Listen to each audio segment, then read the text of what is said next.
Bonsoir à vous tous. Ce soir, nous allons parler du thème « Comment Jésus guérit notre âme ». C'est la chirurgie profonde de l'âme par la délivrance. Comment Jésus nous délivre. Jésus nous délivre et nous restaure de ce qui nous amène à la repentance. Il vient guérir nos blessures intérieures en profondeur, dans la racine enterrée en nous. Nous sommes lavés dans le sang de Jésus. Allons voir dans 1 Pierre 1, 7. Non, 1 Jean, je m'excuse. 1 Jean 1, 7. Je vais vous le lire. Mais si nous marchons dans la lumière, comme il est lui-même la lumière, nous sommes mutuellement en communion, et le sang de Jésus, son Fils, nous purifie de tout péché. Dans Ézéchiel 34, 11, il est dit, « Car ainsi parle le Seigneur l'Éternel, voici, j'aurai soin moi-même de vous, mes brebis, et j'en ferai la revue. » Et David avait compris que l'Éternel prenait soin de lui-même. La paix de l'âme. Nous croyons faussement que le problème est à l'extérieur de nous et que la solution est en nous. Mais le problème, au départ, est en nous. C'est pour cela que nous ne pouvons pas avoir la paix. Dieu, qui est amour, a pourvu à un moyen de réconciliation avec lui pour que nous puissions vraiment goûter à la paix de l'âme. Et cette guérison nous amène à la paix de l'âme. Dans Colossiens 2,7, il est dit « Plongez vos racines en lui. Construisez votre vie sur lui. » Voyez-vous? Colossiens 2, 6, 7. Ainsi donc, comme vous avez reçu le Seigneur Jésus-Christ, marchez en lui, étant enracinés et fondés en lui, et affermis par la foi, d'après les instructions qui vous ont été données, et abondez en actions de grâce. Vous voyez la puissance de Dieu déversée sur nous. Jésus nous rend inébranlables dans notre foi, et nul ne nous ravira de sa main. Quand nous croyons cela, nous sommes en sécurité entre ses mains. Il est le meilleur, je dirais, le meilleur psychologue. Hein? Il vient, lui, il nous connaît de A à Z. C'est lui qui nous a créés. Alors, faisons-lui confiance pour l'œuvre qu'il veut faire en nous. Nous faisons un avec Jésus, notre Dieu sauveur, et son Saint-Esprit nous guide, nous enseigne, et sans lui, nous ne pouvons rien faire. Alors, laissons Jésus faire son œuvre en nous pour ensuite la partager aux autres. Notre pire ennemi est en nous-mêmes, par la déclaration de notre bouche. Que notre bouche soit un sujet de louange. Ne rentrez pas dans une nouvelle année sans pardonner à tous ceux qui vous ont blessé, rejeté, méprisé cette année. Psaume 41, 5. Je dis, « Éternel, aie pitié de moi, guéris mon âme, car j'ai péché contre toi. » Ce que nous allons voir ici, c'est les blessures de l'âme. Souvent, nous sommes représentés comme un arbre. Hein? Nous sommes comme un arbre.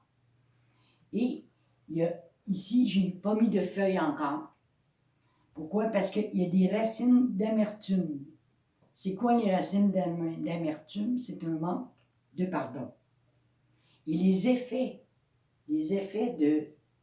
de ce manque de pardon, c'est la colère, la haine, la dispute, les querelles, la revanche et le manque d'amour.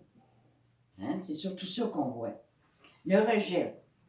Ici, on a les racines en profondeur, qui sont le rejet, l'abandon, la trahison,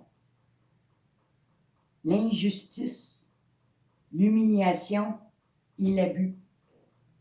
Nous allons voir le rejet. Le rejet, quelqu'un qui est rejeté par les autres, par ceux qui qu'on aime surtout. Cela nous fait mal, nous blesse à l'intérieur de nous. On peut être blessé par ses parents, par ses amis, mais Jésus, lui, peut nous comprendre parce que lui-ci, il a été rejeté. L'abandon, être abandonné, laisse une marque à vie chez l'être humain. La trahison, David a souvent été trahi. Jésus aussi a été trahi par Judas. L'injustice, être accusé à tort, mal considéré par les autres, être traité comme un malhonnête, un menteur, une personne pas droite, alors que tout cela est faux. Même Jésus a été accusé de ça. Il est le mieux placé pour nous comprendre. L'humiliation. Tant d'enfants à qui qu'on a dit « Oh, t'es pas un bon à rien, tu feras jamais rien de bien dans la vie. » Mais Jésus a connu ça aussi. Jésus est venu pour guérir ceux qui ont le cœur brisé. Dans Luc 4, 8, 18. Et en terminant, nous avons l'abus, qui lui aussi marque à vie. Des abus de toutes sortes. Ça peut être des abus physiques, des abus mentaux, psychologiques. Pour vous donner un exemple de comment il procède, le Seigneur, par son sang, il nous libère. Il nous libère, il nous délivre de l'amertume. Mais qu'est-ce qui paraît à la surface? C'est la colère, la haine, la dispute, les querelles, la revanche, le manque d'amour. Et tout ça est occasionné avec les racines qui sont sous terre, en profondeur, en nous depuis des années, qui est l'abus, l'humiliation, l'injustice, trahison, abandon et rejet. Il y en a d'autres, mais j'ai mis les principaux. Voyez-vous, c'est ces racines-là qui sont plus longues à guérir. Je vous donne un exemple. Moi, j'avais 5 ans, puis j'avais une poupée. J'avais reçu une poupée en cadeau. Puis à partir du moment où je l'ai pris dans mes bras, c'est devenu mon bébé. C'était devenu mon bébé. Alors, je le promenais dans un gros carrosse. À l'époque, ils appelaient ça les carrosses Gendron, je crois. Et c'était très, très gros. Puis je restais au 2e étage. Puis mon père nous avait appelés pour monter en haut, pour aller manger, pour aller souper. Moi, je promenais mon petit bébé, fait que je m'en venais. Puis mon père, pas content de voir que ça prenait du temps, parce que je n'étais pas capable, moi, à 5 ans, de monter ce carrosse-là. Alors, mon père est descendu, il a monté le carrosse. J'étais contente parce qu'il avait monté mon carrosse avec le bébé dedans. Puis rendu en haut, il a pris le carrosse puis il l'a garoché en bas. Puis là, j'ai vu mon bébé, ma poupée, qui était tout croche. Alors là, je me suis mis à pleurer. Là, je ne voulais même plus manger, je ne voulais même plus monter chez nous. Je regardais mon père, puis... Non, mais pourquoi le Seigneur m'a fait rappeler ça? Parce que je lui avais posé la question. Au début de ma conversion, je dirais 1 an ou 2 après ma conversion, quand on arrivait et qu'on priait notre Père, j'avais de la misère. Surtout quand on disait qu'il était un Père aimant. J'avais de la difficulté à saisir cela, parce que pour moi, mon Père n'était pas aimant. Et puis quand il a fait ça, cette journée-là, j'ai comme dit, j'en aurais plus de paix. J'avais décidé, à 5 ans, que j'en aurais plus de paix. Un père ne peut pas aimer comme ça. Alors, j'ai bâti ma vie que j'aurais jamais de père. C'est vrai que mon père est parti, j'avais 7 ans. Et je l'ai revu à l'âge de 35 ans. Mais tout ça pour vous dire que quand j'ai posé la question au Seigneur, il m'a montré cet événement-là, qui était lui à 5 ans, puis que j'ai rejeté mon père dans ma tête. Tout s'est fait dans mon esprit. J'en voulais plus de ce père-là. Même s'il me disait quelque chose, je ne l'écoutais plus. C'est comme s'il n'existait plus dans ma tête. Et là, j'ai vu que c'était moi qui avais déclaré que j'aurais jamais de père dans ma vie. Alors, à partir de là, je me suis pardonné le mal que je me suis fait. J'ai demandé pardon au Seigneur de ma réaction et tout ça. Et il m'a guéri. Il a guéri. Et là, j'ai pu faire mes prières en priant le Père, puis en recevant son amour. C'est seulement quand j'ai reçu son amour que j'ai compris qu'il était un Père aimant. Alors, ce que je veux vous expliquer dans le travail que le Seigneur fait, c'est vrai que c'est spirituel, on ne le voit pas, ces choses-là. C'est quelque chose qui se passe en nous et avec le Seigneur. Si vous êtes en colère, vous ne savez pas pourquoi que vous êtes en colère là, dans une situation que vous vivez. Vous êtes souvent en colère, vous perdez les pédales. Demandez au Seigneur. Demandez au Seigneur d'où vient cette colère. Et lui, par son sang, il va aller chercher dans les racines en profondeur. Puis ça va couler et ça va guérir votre âme. C'est ça qui fait le Seigneur. J'essaie de vous l'expliquer de façon terrestre, mais c'est céleste. Et quand il vient, il nous purifie. Il nous fait voir autrement la situation. Il nous donne une pensée nouvelle sur la situation. Ensuite, à l'âge de 35 ans, j'ai rencontré mon père. Il était itinérant. Il était à Montréal et il était couché sur un banc en face du métro Mont-Royal, non, Laurier, le métro Laurier. Et je l'ai vu. Puis là, je lui ai parlé. Puis là, il quittait de l'argent. Puis il avait une bière à la main. Alors, mon père était alcoolique. Alors, moi, voyant mon père dans cette situation-là, qu'il n'y avait pas d'habitation, qu'il n'y avait pas... à l'époque, j'étais directrice du Bloc québécois et je travaillais en collaboration avec Gilles Doucet. Et puis pour Noël, je lui ai demandé qu'il donne à mon père un H&M. Et dans la même année, il l'a reçu. Alors, il a eu son logement jusqu'à la fin de ses jours. Il est décédé une couple d'années par la suite. Mais j'ai fait le pardon avec lui. Et puis, il a accepté le Seigneur dans sa vie avant de mourir. Il a même été guéri un bout parce qu'il avait de la misère à marcher. Le Seigneur l'a guéri là-dessus. Et puis, quand il est décédé, j'étais avec lui, je tenais la main. Il m'attendait avant de mourir parce que je lui avais dit que j'étais pour être là quand il était pour partir. Puis, j'étais là. Et je peux dire que ce pardon que j'ai accordé à mon père m'a libéré de toute amertume. Parce que l'amertume, c'est la racine d'amertume qui est là en profondeur. Voyez-vous, moi j'avais 5 ans. Ça fait 60 ans à l'époque. Ça veut dire, là, vous savez mon âge, j'ai 65 ans. Mais pendant, je dirais, jusqu'à l'âge de 35 ans, pendant 30 ans, j'avais cette amertume en moi. Je prenais des décisions selon ce que j'avais vécu. Ça, c'est à part des autres que peut-être que j'avais, là, que je ne vous dirai pas parce que ça va être trop long. Mais le Seigneur, il guérit un à la fois. Et qu'est-ce qui arrive quand il guérit, puis qu'on pardonne, puis ça? Il commence à avoir des feuilles qui poussent dans l'arbre. Puis, ensuite, ce qu'on voit apparaître, c'est les fruits de la repentance, ici. Donc, le Seigneur, il dit, vous porterez beaucoup de fruits. C'est ici qu'on porte des fruits.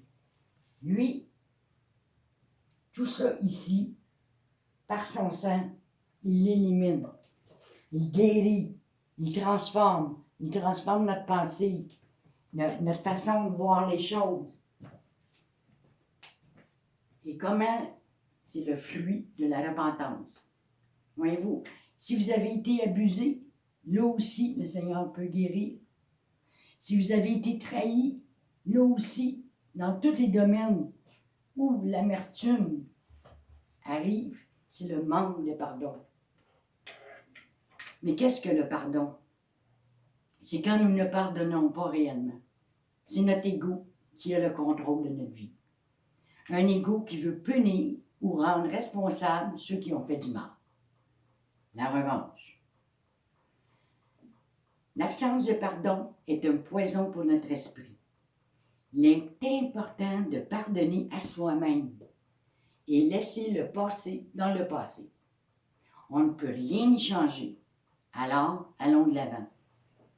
Pardonner ne veut pas dire oublier ce qui s'est passé, ni de justifier ou s'excuser sur certains événements. Ce n'est pas d'accepter ce qui s'est passé avec résignation, ni nier la douleur, ou être en accord, ou l'approuver. Pardonner ne veut pas dire qu'on donne raison à celui qui nous a blessés. Cela veut dire de laisser partir les pensées négatives qui ont causé la douleur ou la colère. Parce que le pardon ne conduit pas nécessairement à la réconciliation.